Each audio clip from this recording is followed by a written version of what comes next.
Well, welcome to episode 4 of the Thriving Life podcast, designed specifically to help you thrive rather than just survive the challenges of life, leadership, and faith. My name's Joel, and we gave Nick the week off, so I'm going to host our time together, and we have a special guest joining us with me today. I'll introduce you to him in just a minute. But before we do that and get into today's topic, I just want to remind you, if you subscribe to the podcast, you'll get a notification each time we post new content. So you might want to do that, whether it's by your podcast provider or whether it's on YouTube. We'd love for you to subscribe. The other thing is, if you haven't already, and whether you attend our church or not, excuse me, you should visit missionaz.org. We've updated our digital calendar. There's all sorts of unique opportunities and things to engage with online for both you and for your family in this season. So we'd love for you to check that out. So let's jump in real quick. Joining us today is Sean Walsh. Sean's a friend of mine, but he's also the president and CEO of the Meadows, which is one of, if not the premier behavioral health institutions nationwide. They have 12 different locations. They've even been recognized nationally, not just nationally, but internationally. They have clients come from all over the world. So Sean's been in, we'll talk about this in a minute. He's been in behavioral health his entire adult life. We'll get a little bit more of his background, but Sean also, for those of you who attend here at Mission, he's on our board. We're privileged to have Sean as part of our board here at Mission. And he's really, truly has become a good friend of mine over the last few years. So that's kind of fun to have you here with us today. So welcome to the podcast. I'm excited to be here. That's good. So today we're going to talk a little bit, obviously, as you can imagine, about behavioral health, but what I want to talk about is wellness beyond physical health. I mean, a lot of us have focused on physical health, and there's a lot of not just restrictions, but suggestions out there about how to be healthy and how we can stay healthy in this season. I want to talk about wellness beyond that. And just to set us up, Sean, you and I have already talked about some of this stuff, but it's not a secret that there's all sorts of things that are a byproduct of this or secondary effects of the coronavirus pandemic. Alcohol sales are up 80%. Online gambling, I saw a recent statistic that said it's up over 200%. Online gaming is up 1 billion% in my household alone. Consumption of food, obviously shopping, probably comfort foods. I mean, there's jokes going around about the COVID-19, that it's COVID-15. COVID-15 like you had in college. Maybe it's COVID-15. I think maybe it's probably closer to 19 pounds, but we'll see. There's, on a more serious note, the emergency mental health calls are up 890%, I think is what you told me. Domestic violence emergency calls are up. There's all sorts of things that are sort of concerning indicators that are up in this world. And I just want to start with this. In your professional opinion, what about these current conditions and this current climate is driving some of that behavior that, could lead to all sorts of other unhealthy consequences in this season? I think it's a combination of things. I mean, it can be several in the sense of just whenever we as people have extended stress, unfortunately, generally, it's not when we kind of fall on our best behavior. We're higher risk to kind of fall into bad habits and not take real good care of ourselves. So what we're facing is this extended isolation, extended loneliness, extended stress, whatever that may look like. Yeah. So it just makes us higher risk. And it's been used a lot right now, but the word unprecedented, it's getting a little overplayed, but I think it's because it's the only word that really captures that it's something we've never addressed or faced with. Sure. And then there's a lot of legitimate fear. There's a lot of legitimate stress, whether it's, health around the virus in general, or whether it's, job loss or, economic or people's savings or retirement. So all that's warranted and real. And all those things just set us up a bit to struggle with mental health. Yeah. I think outside our physical health, and things, the virus and everything that we're doing, and outside finances and job and economy, mental health is the third leg of that stool that's really, really being impacted. And I think even as, we see the curve flatten and we see health repair and economy repair, the mental health is going to be the one that's a little more insidious and long-term that we're going to continue to struggle with. So I think, having these conversations and being proactive about it now, just like we are about things like our healthcare, are critical. I think that's good. I mean, even the word picture of that, you think about a three-legged stool, like, some of us are dealing with some of the economic challenges of this. There's people dealing with the physical challenges of this, but the sort of mental, emotional, and I'll even put relational health in that same category, because that's usually the byproduct of some of the mental and emotional health challenges. In terms of creating a solid foundation, like which you can put your weight on, you can sit on. I just think it's a great picture. In fact, a counselor friend of mine a couple weeks ago, I was just talking to her about, hey, as a pastor, how would you encourage me in this season, in terms of trying to guide people and warn people and encourage people. And I thought it was interesting. She said something similar, because you just reminded me of what she said. She was talking about how she feels like a lot of the effects will lag. And some of that is because the trauma and the difficulty and things that we're experiencing now, that people are experiencing economically and physically, actually can be triggers for other things that it will that will dig up, and those things will be longer lasting in terms of their effects than digging ourselves out of a economic or even a physical unhealth in this season. And so I just thought that was an interesting. It's going to last more than 14 days. Yeah, right. It's gonna be longer than a quarantine. And I think to your point, and what I think her point was, is a lot of times this stuff can bring maybe some unresolved issues that we may have, whether it's, grief, or whether it's trauma, or whether it's relational, Yep. There was a lot of jokes early on, I think, when all this happened in quarantine, and that, man, there's going to be a lot of, COVID babies come December, which would be neat. And my fear and concern is, I think there's going to be, COVID divorces. Yeah. That just, if there's some cracks in the foundation, when you put added stress and weight of, homeschooling your kids or working from home, or if I lost a job or health, that those cracks, if you don't pay attention to them, can just turn into canyons. So it's, I think, going to bring about a lot of things that... one of our previous podcast episodes, I even, we talked a little bit about that, and even some of the research, I don't know if you've seen it coming out of China, they're already seeing this quickly, some of the effects in terms of marriage and divorce from this. So it's sort of interesting. And you bring up another point, like the physical effects of this. There are things as it relates to the physical and economic effects of this that are like things that you experience initially, that there's things that you can do about them to either safeguard or to recover from them. But same is true of emotional and mental health. And I feel as though it's the one that doesn't get as much attention, which is sort of why we invited you today to talk a little bit about this. So I want to, before we talk some of the particulars, I want to ask you a question, because I think there's a misnomer about this. I want to know, from your opinion, who should really be paying attention and taking this seriously? Again, there is the economic, there's the physical. We've all sort of paying attention to that. But as it relates to the mental, emotional, behavioral health side of things, who's sort of most at risk? Again, to the point of the economic, there were people that already had challenges, that this is compounding the challenges they're experiencing. We know this, there are people with pre-existing conditions physically, that this is more at risk. I mean, is the same thing true in mental, behavioral, emotional health, or not? It is, and I think it's kind of twofold. I mean, I think those who potentially maybe are a little bit higher risk, that have some pre-existing stressors.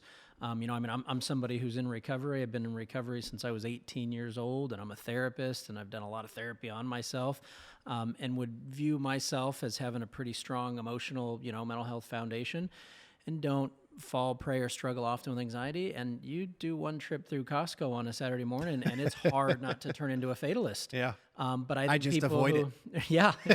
But it's ironic that a lot of times, the fears maybe we avoid, we almost end up running to, because we don't necessarily address them. Yep. But I think those who are in recovery, or maybe who have, prior struggles of any kind of mental health or anything like that, are going to be a little bit higher risk, just because it's either easier for us to isolate and not take good care of ourselves, or, like I said, too often when we get overwhelmed, that's when we don't take good care of ourselves. But the unique factor about this is a global wide pandemic, is that it's really everyone. That, just like the CDC is giving global precautions, when the whole country was moved to a level 2 CDC global precaution, and we're all being told, hey, wash your hands for 20 seconds, cover your cough and your meat, do all these things. Those, kind of warnings or precursors for what we can do to treat and guard against our mental health apply to everyone. So even if you've never had any struggles with, sex addiction or depression or substance use or, any kind of mental health issue, we are all prone to fall into this a little bit because we've had these things thrown on us. So I think being proactive and putting things in place to make sure that just like we're taking good care of our physical health, we're taking good care of our emotional, mental health as well. You said something to me yesterday when we were discussing this. You said that in some cases, some people that think they're not at risk are even more at risk because of their lack of awareness. And in some cases, like, I think there's a potential that, if not because people are ignorant, because they're maybe aren't aware of what the potential dangers are, they could be listening going, oh, this isn't really for me. This is for somebody, who maybe has dealt with addictions in the past, or they're in recovery, or somebody who's dealing with a diagnosed mental health challenge. When in some cases, some of the fear and difficulty and trauma and some of those things actually could be leading some of us into a season where we're going to experience some significant emotional challenges, and us not being aware of the precautions that, again, like the washing of your hands, like what do we do? Right. To prevent from those things. So, which is sort of my next question for you is, what does the average person do about this? Okay, there's probably people, who are in recovery. They're probably more in tune. They're aware. They're probably paying attention. People who have been in therapy, hopefully they're connected and their therapists are helping them. But for the average person, our average podcast listener, what do you suggest? How do you pay attention to this? What are things people can do akin to the hand washing things that we've all realized we don't wash our hands for 20 seconds ever now? But what are things like that people can be doing to take precaution in this season?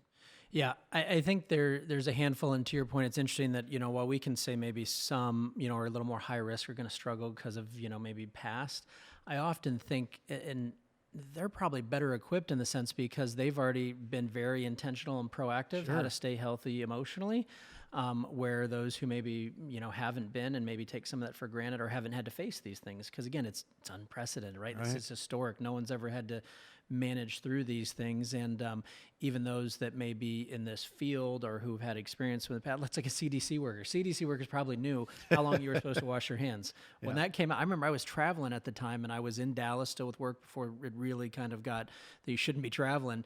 And I was in the bathroom afterwards and I was like 20 seconds. And I'm sitting there with about 15 other men and we're all looking at each other like, I've never washed my hands for 20 seconds before in my life.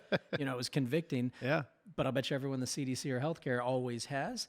And I think when you look at, mental health, again, it's similar in the sense of things that I do to protect myself against anxiety or depression, or if I notice that, man, I'm struggling, we may not be as aware, so to be very intentional about it. And I think there's more and more awareness. I mean, I'm seeing in my news feed every day, every other article is about the impact on mental health, or to be aware of this, or to be mindful in what you can do. And a lot of the things that they recommend, for general health care apply to mental health as well. I mean, things like exercising and working out, having a routine is extremely beneficial because, again, when you've got extended periods of stress or isolation, it's easy to have this turn into kind of an extended vacation or time off work, and we lose our routine. Right. We're creatures of habit. Yeah. Generally we get up, we eat the same thing for breakfast, we listen to the same thing on the way to work, we do everything at work, and when we don't have that routine, often it's easy just to eat whatever we want, watch whatever we want, fall into maybe some vices. Yeah. And starting to implement a routine and being intentional, again, whether it's working out. A lot of people started, when the gyms got closed, we start going, well, can't work out. Yeah. It doesn't have to cost money to work out. Gotta get creative. We can work out at home, but just being intentional. Yeah. So doing things like routine and, watching your diet are important. And I think people downplay the impact that has on your emotional health as well. Yeah. So a good routine. I want to recap for people as you're talking. A good routine. A good routine, and meaning that routine too is filled with things like eating well and exercising. Those change your physiological makeup. They change your neurochemistry. You will be able to have reduced levels of anxiety and depression just by exercising and eating well. That's I'm a bit of a neuroscience geek. I read something fascinating recently that for people who deal with anxiety and depression, one of the interesting things is that if you eat a lot of carbs, which this was from a neuroscience. If you eat a lot of carbs in the morning, you experience a crash physiologically from the sugar crash that comes from that, and it actually tricks your mind into thinking you're having like an emotional crash, and like you're and it just was so interesting. There's things you never think about. It's like, hey, pancakes are amazing for breakfast, pancakes and syrup, but like may not be the healthiest thing, not just because it's not good for your body, good fuel for your body. It may not be good for your emotional health in this season because of what happens as a result that come down from that. So that's sort of the things you're talking about. Well, and that's, I mean, not to get off on a sidetrack, but yeah, we went through, there's a whole initiative called Fuel Well and talks about our food and the impact it has on our mental health. And there's hundreds and hundreds of peer-reviewed scientific journals out there that show you can actually either increase your anxiety, depression, or for people in recovery, increase your rates of relapse by what you eat. And the converse of that is true. Wow. In a really well-balanced. And it doesn't mean, again, like a restrictive diet to lose weight, but there are certain foods that cause more of that than others. So eating well is a big part. Exercise is a big part, just to change again our physical makeup. Another big part too is limiting what we're bringing in the sense of not overloading on the news and limiting what your intake is, because and it's about, I mean, I work in the healthcare industry. I've got to do that just because it has implications on our business. But if you find yourselves where you're just constantly being inundated, and again, most what you hear in the news is not real uplifting or encouraging. It affects our psyche. It affects our, outlook, and again, then can almost exacerbate some fear and anxiety. So limit it. Limit social media. And I mean to the point like if it's turn off the notifications on your phone. Delete your social media apps for 30 for a month. Try doing things to put some boundaries and parameters in place. But the biggest part, I think, when you start to look at anxiety, fear, is to talk it, like name your fears, which feels a little bit counterintuitive, because often you think like, well, I just gotta think happy thoughts and distract myself. No, like again, there's legitimate reason to have some anxiety and some fear, but to lean in a little bit to it and to sit down and take some time to figure out, okay, what are my fears, to see, and then to try to take an approach of, hey, I'm not gonna overestimate what these are, like what's practical, and not underestimate my ability to address them. Like be practical about it in the sense of like, okay, I've got a fear that I'm gonna run out of toilet paper, or I got a fear that whatever. That's a real fear, by the way. And it's a real fear, no doubt. But real I want to know, is America actually pooping more, or what is the deal? Like, why do we need more toilet paper? Well, I don't get it. I don't know if you saw some of the memes. There's lots of things out there, but when all the Purell and sanitary people like, wait, were we not washing our hands before? Exactly. Were we not? But just to go through practically saying, hey, I've got enough basic essentials, and that's why I say too, don't underestimate your ability to handle them. And that can help us take some peace and comfort in that I'm going to be okay. I've got resources, and even if toilet paper is hard to come by, you can quickly find out which stores, when they're going to supply, show up, and you can get some. You're going to be okay. I think that's good. I want to stop you there because we did talk about that. We talked about a little bit of like playing out your fears. Like, okay, so this is your fear. So it's like, okay. So I just want to make sure we didn't miss that, because I thought that was really good. Like when you play it out to the logical end, like what's the worst end of it? Most of our fears are like, they're not that significant that this should rule my life. Yeah, they're not fatal. This shouldn't rule my life. Go ahead. And I think the other part too, though, is, and that's where, look, I mean, again, back to the health concerns, there are some fatal parts. Again, that's why this is real. This is valid. So to not minimize it, to give yourself some grace, to not just be like, why am I overwhelmed with some anxiety or some depression because of this? To give yourself some grace, allow yourself some space to be overwhelmed and stressed out, but just to lean in, okay, what are my biggest fears?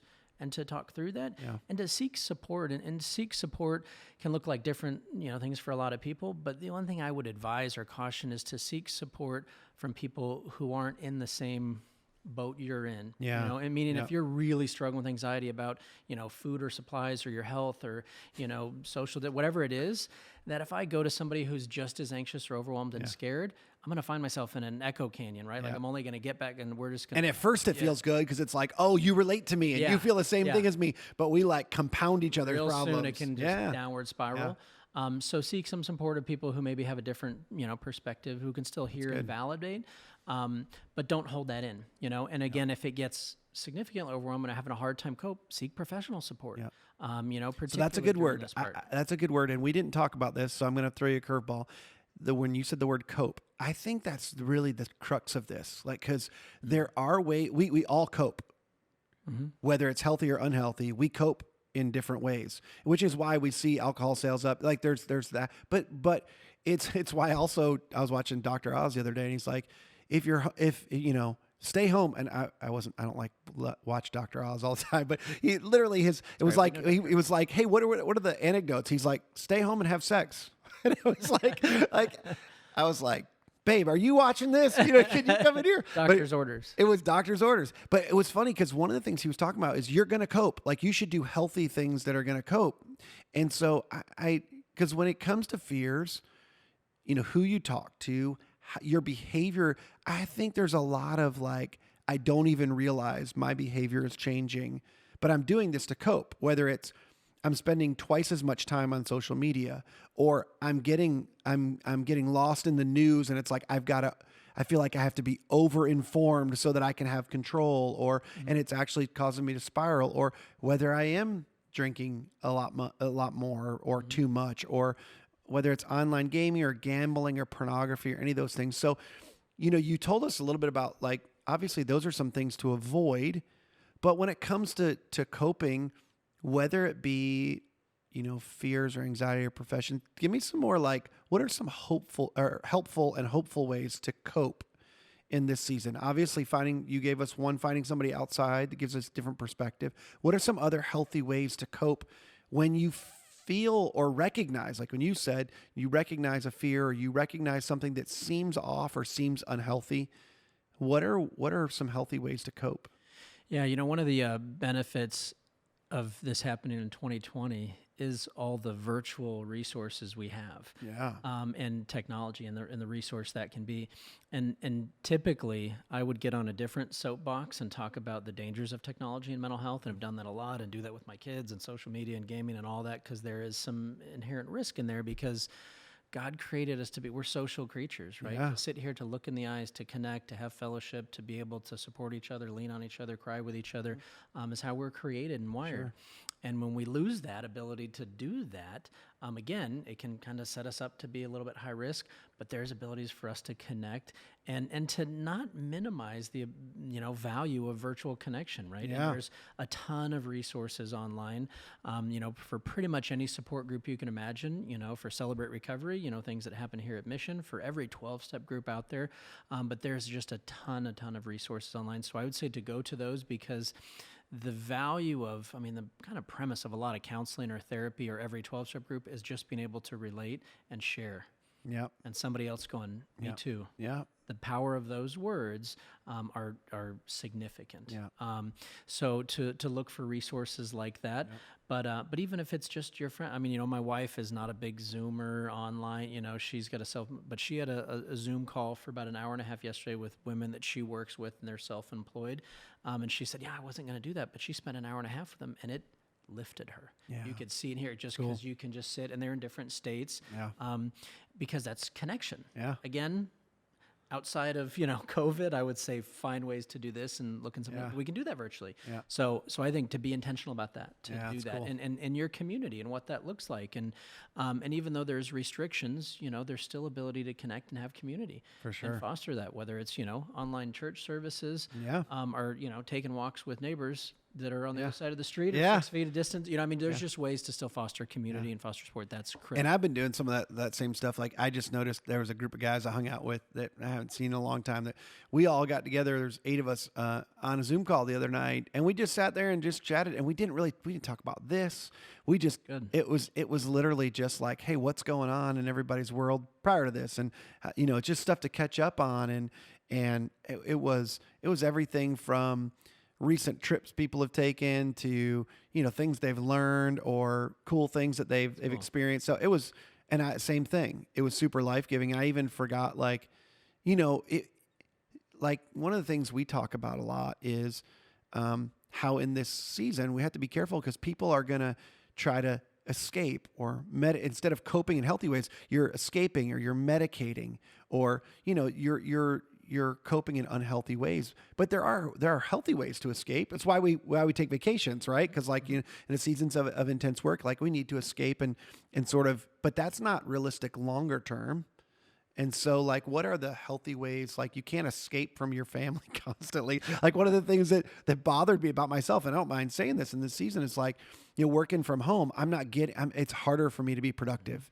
And it's challenging because I love my family. I want to be present. But when I go upstairs to get a cup of coffee or to refill my water, like, I lose an hour. Going back to work, it's just, and I find myself frustrated and my days are taking longer. And it's like, for me to try and say, hey, you can't come downstairs or lock the door. It's like, that's not healthy either. And so I'm trying to, like you're saying, I'm trying to pay attention to that and trying to cope in the right ways and the healthy ways.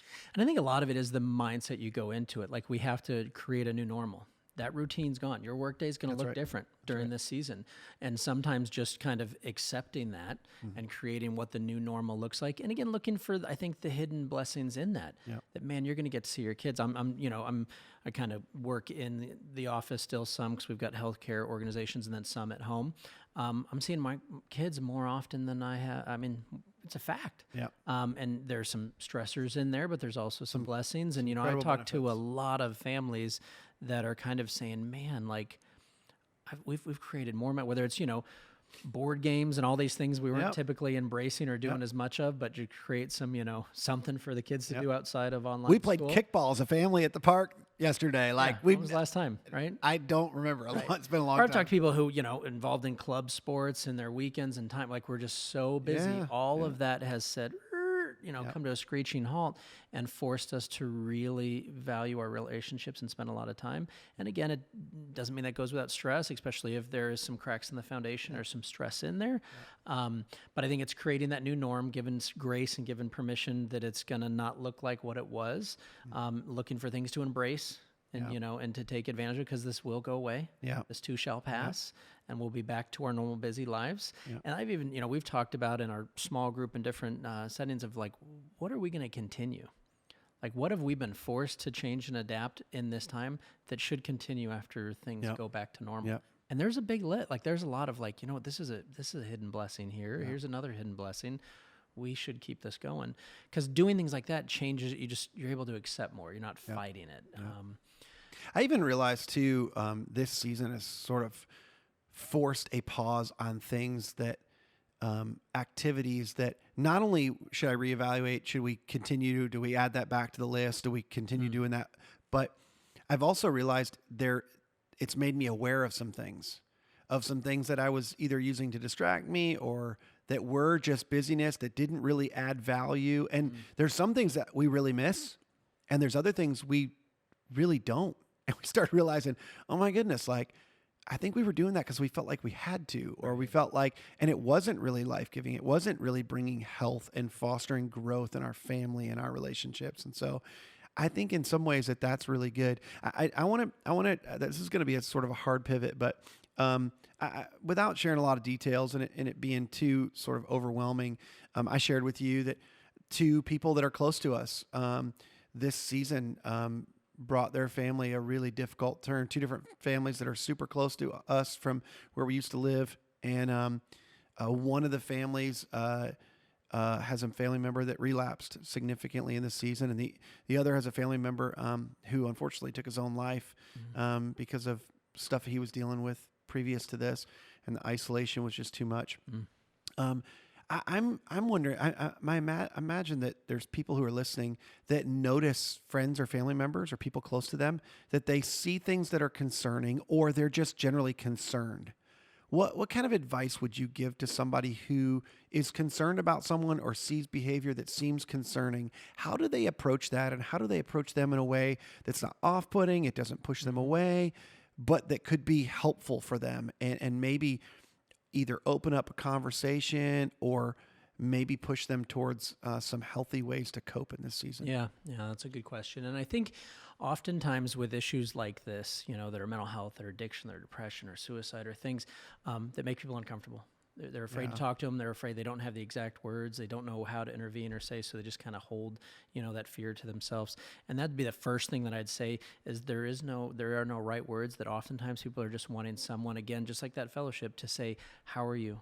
How are you doing? I'm worried about you, and just to be there. That's great. That's it. That's all you have to do 90% of the time. Yeah. And people who are generally, if they are struggling, again, you may get some resistance, you may get some, flat out defense mechanism, denial, and saying I'm fine. And again, you may see it, but again, thinking of people who maybe are high risk, and again, not just people who are, in nursing homes and elderly and high risk for COVID and all that's being done. That's great. But I think we think about, again, just people who live alone. Yeah. Think about people who live alone and the loneliness that comes with that, just to reach out and connect. And, one of the other things that we can do that helps our overall mental health is to give back and to be of service, and things like helpers doing at Mission, but doing that changes our mental health. Yeah. We start to feel better about ourselves when we help other people.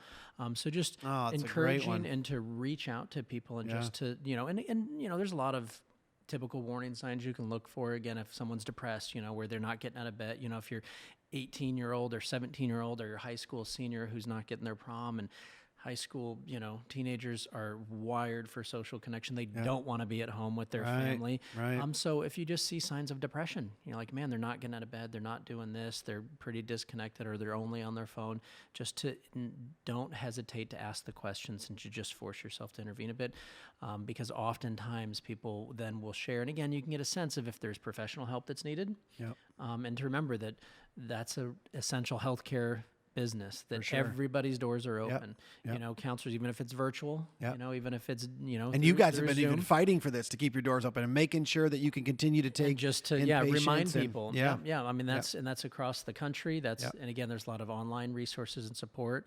But oftentimes, again, when we're maybe in the depths of it, or someone who's real acute, we don't ask for help. We don't wave our hand and say, I'm really, really struggling. But if someone comes and kind of taps us on the shoulder or reaches a hand out, that's often all it takes. Is for people to say, I think that's great. And I think so many people, I find there's people on both ends of the spectrum. There's people that are afraid because they don't know what to say and they don't know if they can help. Mm-hmm.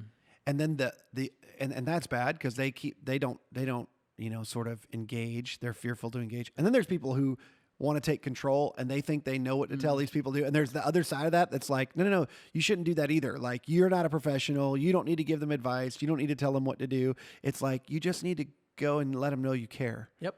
And that it's not even for the professional, but a lot of times I tell you is that, one of the most dangerous things you can do is, I know exactly how you feel. Yeah. Because I've been there, or, whatever it may be. And you don't know how I feel. Yeah. Even if we've been through one of the things is just saying, like, man, I'm sorry. And you could say, like, yeah, I can relate, but just to validate that sounds really like, this is unbelievably hard. And, I think a lot of the attention and focus has been on, the quarantined people that were also, but, the flip side of that is, while their jobs may be protected, in essential businesses, to look at, the healthcare workers and to look at those who are forced and showing up every day right now and are our heroes, the impact on them. Yeah. There's a different level of stress. No there's doubt. A different level of PTSD. There's a different level that's going to affect them on the heels of this, to reach out to them, just because they're still leaving their house and showing up to work every day is another population. And and it would be awesome if we, even just, I think people are doing that, but for us to reach out personally, when we've been praying for them publicly and even our nights of worship, but man, if healthcare workers and whether it's physical healthcare or mental healthcare, like, those people are on the front lines right now, and they need our encouragement. And I think the world's doing a great job of the you see all the videos, police showing up and sirens and cities singing, which is great. What I'm suggesting more is, beyond the pat on the back and the thanks, is, how are you doing? Yeah, personal. Like, you've just worked a 12-hour shift, or you just had to tell someone just gave birth to the baby and their partner couldn't be in the room with them, or someone had to pass and they couldn't sit at the bedside and be with them because their spouse is outside. Like, that's traumatic. That brings so just to be a resource and an ear for them, beyond the thanks. So the thanks is great, but I can have everybody thank me, and if I still go home, be like, I hated going to work for today. sure. Like, I don't like. I wish I were forced to be quarantined and work from home. Yeah. That's so good. So I want to say a couple things. One, I'm going to give you a chance to tell us of some other resources that you may know of. Sean mentioned some good resources before we go. I want to remind people that we do have Celebrate Recovery online here. It's never been easier to jump in anonymously too, because you can even you can jump on and watch and nobody knows you're there. You can watch on YouTube Live. But then if you want to engage in a group, you can even do that through Zoom. You can do that anonymously. You can make whatever name you want to, and you can jump into a group and just listen. You don't even have to talk. Like you can jump into one of our online groups. The other thing is if you need help, whether it's physical help or emotional or mental help, you can reach out through Helper as well. We're connecting people with resources, professional resources, online resources through that as well. And so if people reach out and have a question, they need some help through there, we're meeting those needs as well. Most of us just think about, I need somebody to help me financially, or I need somebody to help me with my groceries. If you need help mentally, emotionally, we want to be here for you as well. What are some of the other locations you would send people to look for resources online? There's some large organizations like SAMHSA or NIDA that are entities that have kind of database. You put in your zip code and it'll say, hey, here's, resources for you. So those are good ones to go to and just search for help. But honestly, if you have insurance, if you've got your health insurance right now, because I interact with a lot of health insurance plans, they're doing things to make resource and help just as available as, they are for primary medical care. So call in your insurance if you've got a commercial insurance. And again, That's even great. if you're on a Medicaid, Medicare plan, they can tell you and plug in, hey, here's 6 therapists we've got within 8 miles, and they're doing telehealth as well. That's a good resource that oftentimes people will forget, that you don't have to just be connected to know somebody who knows somebody. Yeah.